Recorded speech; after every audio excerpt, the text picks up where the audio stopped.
तो दोस्तों आज हम बनाने जा रहे हैं जिंजर बियर, जिसके लिए हमें लगभग 1 किलो चीनी जो कि आप 4 कप्स में डिवाइड करेंगे, और 4 बड़े नींबू और 200 ग्राम अदरक जो कि हमने पानी में भिगाया है क्योंकि आजकल गर्मी हो गई है तो अदरक थोड़ा सूखा सूखा सा लग रहा था। 3 सवा लीटर की खाली बॉटल्स कोल्ड ड्रिंक की, एक बड़ा बर्तन जिसमें मैंने 4 कप शुगर डाल दी है और 2 लीटर पानी माप के डाला है। इस चीज़ के लिए आप डिकैथलॉन वाली बॉटल बड़े आराम से इस्तेमाल कर सकते हैं, नहीं तो 1-1 लीटर की 2 बॉटल्स पानी की इस्तेमाल कर सकते हैं। इसके अलावा हमें चाहिए होगी यीस्ट, जो कि ये रही एक्टिव यीस्ट, और एक खाली कप जिससे हमने मेजर किया। अभी तक हमें यही सामान की ज़रूरत थी। आगे की विधि अब गैस ऑन करने के बाद। तो अब मैंने अपनी गैस ऑन कर दी है और लकड़ी के एक स्पैटुला से इसको हिलाते रहेंगे जब तक कि ये मिक्स ना हो जाए। इन द मीन टाइम हम अपने अदरक को मोटे मोटे टुकड़ों में काट लेते हैं। मैं आपको दिखाता हूँ अदरक कैसे काटते हैं। तो दोस्तों हम अपने अदरक के मोटे मोटे टुकड़े करने को तैयार हैं। एक बार मैं काट लूँ फिर आपको दिखाता हूँ किस साइज़ के टुकड़े करने हैं। इसी बीच आप देख सकते हैं कि मेरी चीनी घुलनी शुरू हो गई है और मैंने गैस को थोड़ा सा धीरे कर दिया क्योंकि मैं अभी अदरक काट रहा हूँ। ये देखिए अदरक के मैंने किस साइज़ के टुकड़े काटे हैं। ऐसी कोई स्पेसिफिकेशन नहीं है, बस अपने हिसाब से इसको छोटे छोटे टुकड़े काटिए। तो दोस्तों हमारा अदरक कट चुका है और चीनी भी पानी में बहुत अच्छे से घुल चुकी है। तो अब हम क्या करेंगे कि इस हमाम दस्ते से, छोटे वाले से, इनको थोड़ा थोड़ा पीस के इस मिक्सचर में डाल देंगे। तो अब मैं इसको पीस के इसमें डालता हूँ। ये देखिए मैंने एक बार हल्का सा पीस के इसको इसमें डाल दिया। तो आप देख रहे होंगे कि बहुत बारीक नहीं किया हुआ। ये देखिए बहुत बारीक नहीं किया, जितना बस मोटा मोटा छोड़ सकते हैं। अब ये इसलिए करते हैं हम क्योंकि इसके जूसेस बाहर आ जाए। तो दोस्तों अपना सारा अदरक पिस चुका है और मैंने इसमें डाल दिया है। गैस नीचे से मैं ऑन करने जा रहा हूँ दोबारा से, और सिम गैस पे चलाएंगे इसको, थोड़ी देर के लिए बॉईल करेंगे इसको। तो दोस्तों जैसा कि आप देख पा रहे हैं कि इसको हल्का सा उबाल आने वाला है। इससे ज़्यादा हमें इसको नहीं करना है। तो जैसे ही आपको लगे कि इसमें उबाल आ गया, इसको इमीडिएटली बंद कर दें। बंद करने के बाद हम इसको थोड़ा ठंडा करेंगे, थोड़ा गुनगुने लेवल तक पहुंचाएंगे। जैसे ही आपको लगे गुनगुने लेवल पे पहुंच रहा है, उसके बाद हम अपना नींबू का रस इसमें निचोड़ेंगे।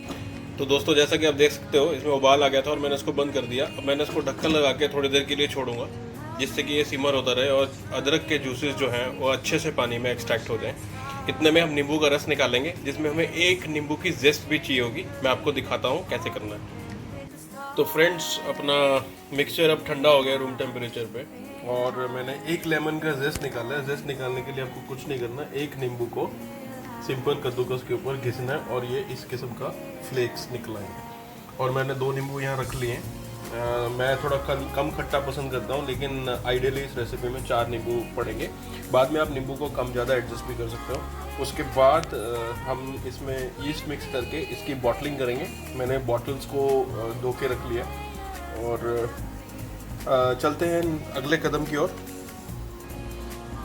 तो जैसा कि हम देख सकते हैं मैंने सारे नींबुओं का रस निकाल लिया। 3 के 3 नींबू मैंने निचोड़ दिए हैं। जिसका मैंने छिलका उतारा था, जेस्ट बनाया था, उस नींबू को भी काट के मैंने उसका जूस निकाल लिया। अब हम ये लेमन जेस्ट और ये नींबू का रस इस मिक्सचर के अंदर डालेंगे। चलिए मैं आपके सामने ही डाल देता हूँ। तो अच्छा रिजल्ट पाने के लिए मैंने इसको इसमें मिक्स कर लिया है ताकि मेरी जेस्ट कटोरी में चिपकी न रह जाए। और ये हमने सारा इसमें ठंडे मिक्सचर में डाल दिया। मैं इनमें 2-2 बूंद पानी डाल के इन कटोरियों को भी निचोड़ दूँगा। तो जैसा कि आप देख सकते हैं मैंने फ्रेश लेमन जूस इसमें अभी निकाल के डाल दिया और वो लेमन जेस्ट भी डाल दी है। तो इसके नेक्स्ट स्टेप जो होगा, हमें इसको छानना होगा। उसके बाद हम इसमें यीस्ट मिक्स करके बॉटलिंग करेंगे। तो चलते हैं अगले कदम की ओर। तो अपने अगले कदम में हम लोगों को ये मिक्सचर स्टेन करना है ऐसे एक पतीले में। आप कोशिश कीजिएगा आपके पास कोई मेटल कंटेनर की बजाय कोई कांच का कंटेनर हो इस साइज़ का, या कोई प्लास्टिक कंटेनर हो तो ज़्यादा बेटर रहेगा। एक हमें स्टेनर चाहिए होगा इस तरीके का, जिसको सूप स्टेनर बोलते हैं यूजुअली, और एक मलमल का कपड़ा, अगर चीज़ क्लॉथ टाइप्स आपके पास कुछ हो तो। चलिए तो इसको छानते हैं। मैं छानने के बाद आपको दिखाता हूँ इसकी कैसी कंसिस्टेंसी निकलती है। तो देखिए ऐसे इसकी स्ट्रेनिंग होगी, थोड़ी धीरे धीरे होगी स्ट्रेनिंग। और मैंने आधा मिक्सचर ऑलरेडी कर लिया है स्ट्रेन। और जैसा कि मैं आपको दिखा सकता हूँ, देखिए नीचे साफ़ सुथरा मिक्सचर बिल्कुल नज़र आ रहा है। उसी मिक्सचर में हम यीस्ट मिक्स करके बॉटलिंग करेंगे। तो मैं इसको पूरा कर लेता हूँ, उसके बाद आपको दिखाता हूँ। तो हमारा सारा मिक्सचर अब छन चुका है। ये देखिए पतीला बिल्कुल खाली हो गया।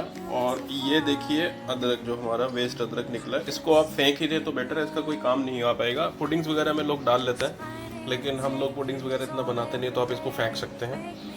और अब इसके बाद नेक्स्ट कदम है हमारा यीस्ट को एक्टिवेट करने का। तो उसके लिए मैंने ये कटोरी में, आधी कटोरी में पानी में मैंने एक छोटा चम्मच चीनी का डाल लिया। अब मैं इसको हल्का सा गर्म करूँगा और उसके बाद 1 टीस्पून यीस्ट इसमें छोड़ दूंगा। इस पूरे मिक्सचर में हम सिर्फ 1 ही टीस्पून ऑफ यीस्ट डालेंगे, जो कि हमारी तीनों बॉटल्स में थोड़ी थोड़ी अपने आप आ जाएगी। तो चलिए चलते हैं अगले कदम की तरफ। देखिए फ्रेंड्स, मैंने पानी माइक्रोवेव में गुनगुना कर लिया और मैंने इसमें चीनी अभी घोल रहा हूँ। एक बात मैं आपको बताना चाहूँगा कि अगर बाई चांस लॉकडाउन पीरियड में आपके पास यीस्ट नहीं है तो घबराइए नहीं। जो अदरक होता है, इसकी छाल के अंदर जो इसका छिलका होता है उसके अंदर नेचुरल यीस्ट होती है, जो कि हमारे फर्मेंटेशन प्रोसेस में हेल्प करेगी। थोड़ा सा स्लो डाउन हो जाएगा लेकिन फर्मेंटेशन उसमें भी होगा। तो आप देख सकते हैं कि मैंने चीनी इसमें घोल ली है और पानी का टेम्परेचर गुनगुना है, जो कि हमें गुनगुना ही चाहिए।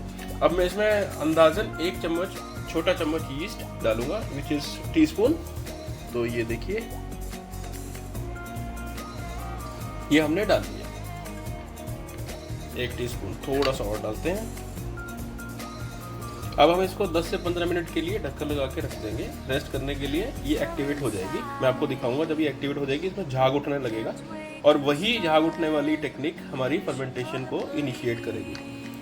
जैसे जैसे हमारी यीस्ट जो है शुगर को खाना शुरू कर देगी, ये इसमें कार्बन डाइऑक्साइड, जो कार्बोनेशन है ड्रिंक का, होना शुरू हो जाएगा और अल्कोहल में कन्वर्जन शुरू हो जाएगी। अब आप समझ रहे होंगे कि मेरे को अल्कोहल कैसे जानना है। आपने बना तो लिया, लेकिन आपको अल्कोहल कैसे पता चलेगा? तो पहले दिन जो है हमारा 0.6% के आसपास अल्कोहल होता है एक दिन की फर्मेंटेशन के बाद, जो 7वें दिन तक जाता 2.6% के आसपास आएगा। अब आप सोच रहे होंगे कि मैंने मेजर कैसे किया। मैं आपको दिखाता हूँ कि हमारा इक्विपमेंट क्या है। तो फ्रेंड्स, ये देखिए, ये मेरे पास छोटा सा ऑपरेटर है, एक सिंपल सा फ्लास्क है 250 ml का, और एक ये मेरे पास इक्विपमेंट है जिससे ग्रेविटी चेकिंग हो जाती है। यूजुअली आपने ये इस तरह का कुछ इक्विपमेंट बैटरी वालों के पास देखा होगा। इससे हमें पता चल जाएगा कि हमारे करंट सिरप में शुगर लेवल्स कितने हैं, और हम उसको मेजर कैसे करेंगे। जब लास्ट डे तक पहुँचते पहुँचते जब हम दोबारा इसका ग्रेविटी चेक करेंगे लिक्विड की, तो हम उसको माइनस करेंगे हमारे फर्स्ट डे के नंबर से। उससे हमें अंदाज़ा हो जाता है कि इसमें कितना लिक्विड है। इसको मैं यूज़ करता रहा हूँ, लेकिन अगर आप इसी रेसिपी को एकदम ऐसे ही फॉलो कर रहे हैं तो आप यही मान के चलिए कि 1 हफ्ते के बाद आपको 14 दिन के बाद आपको 2.6% अल्कोहल मिल जाएगा। फर्स्ट डे वो बहुत कम होगा, अराउंड 0.6 to 0.8% के आसपास। डिपेंड करता है कि आपकी यीस्ट कितनी अच्छे से एक्टिवेट हुई है और उसने फर्मेंटेशन किस लेवल पे स्टार्ट किया। तो आज हम अब इसके बाद इसकी मैं ग्रेविटी चेक करूँगा बॉटलिंग करने से पहले। तो मैं आपको बताता हूँ कितनी ग्रेविटी है इसकी। तो देखिए, मैंने इसमें 250 ml लिक्विड डाल लिया है। अगर मैं आपको दिखा पाऊँ, इसका मार्क यहाँ विजिबल नहीं है अभी, लेकिन इसमें 250 ml लिखा हुआ है एग्जैक्टली यहाँ पर। अगर आप देख पाएँ तो यहाँ 250 ml का मार्क लिखा हुआ है। तो अब हम क्या करेंगे, इन द मीन टाइम आपको दिखाता हूँ। ये देखिए, यीस्ट एक्टिवेट होने लग गई है, इसके ऊपर फोम बनने लग गई है। इससे ये निशानी है कि यीस्ट अच्छी फॉर्म में है और ये एक्टिवेट हो गई है।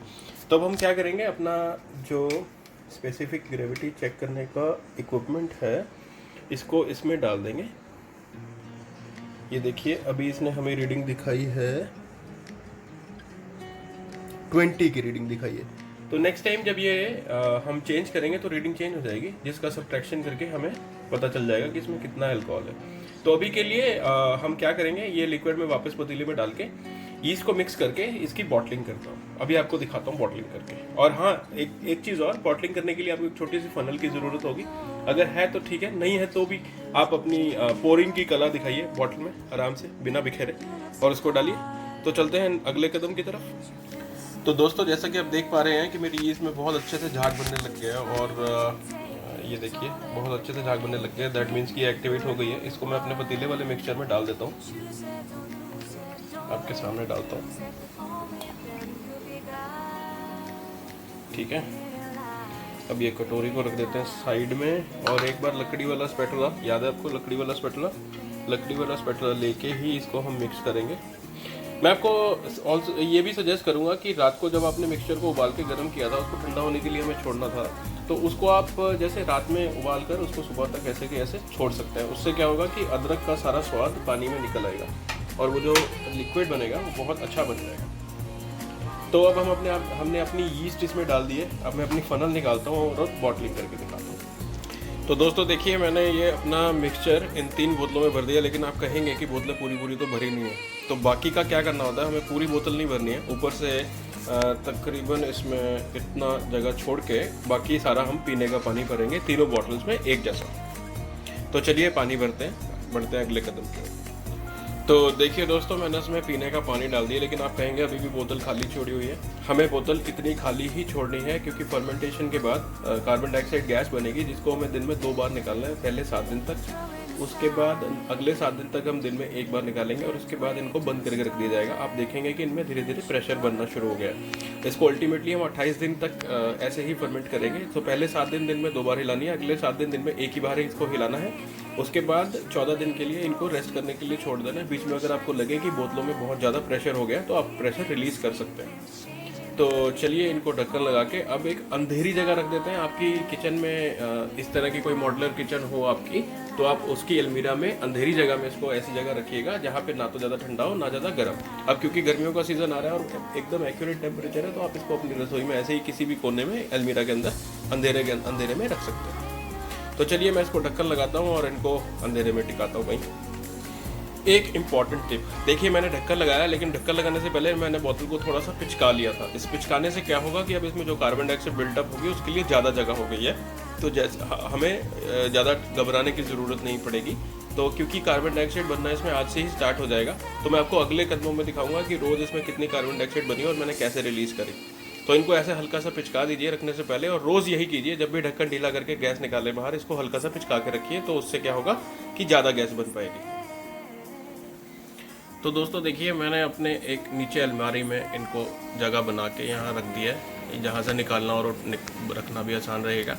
तो ये मैंने अलमारी अब अपनी बंद कर दी और मिलते दोस्तों हैं। मैंने ये वीडियो लॉकडाउन में स्पेशली आप लोगों के लिए बनाई है, क्योंकि हम लोगों को किसी किस्म का अल्कोहल भी नहीं मिल पा रहा है। उसके अलावा मैं आपको ये भी बताना चाहूँगा कि ये रेसिपी पेट के लिए बहुत अच्छी होती है। अगर 14 दिन के बाद भी आप इसका सेवन करते हैं तो आप मानेंगे कि आपके पेट को बहुत ज़्यादा बेनिफिट मिलेगा। इसमें नींबू है, इसमें अदरक है, जो कि हमारे पेट के लिए बहुत अच्छा होता है। इसके अलावा आप 28 दिन के बाद इसमें डेफिनेटली अल्कोहल कंटेंट तो देख ही सकते हैं।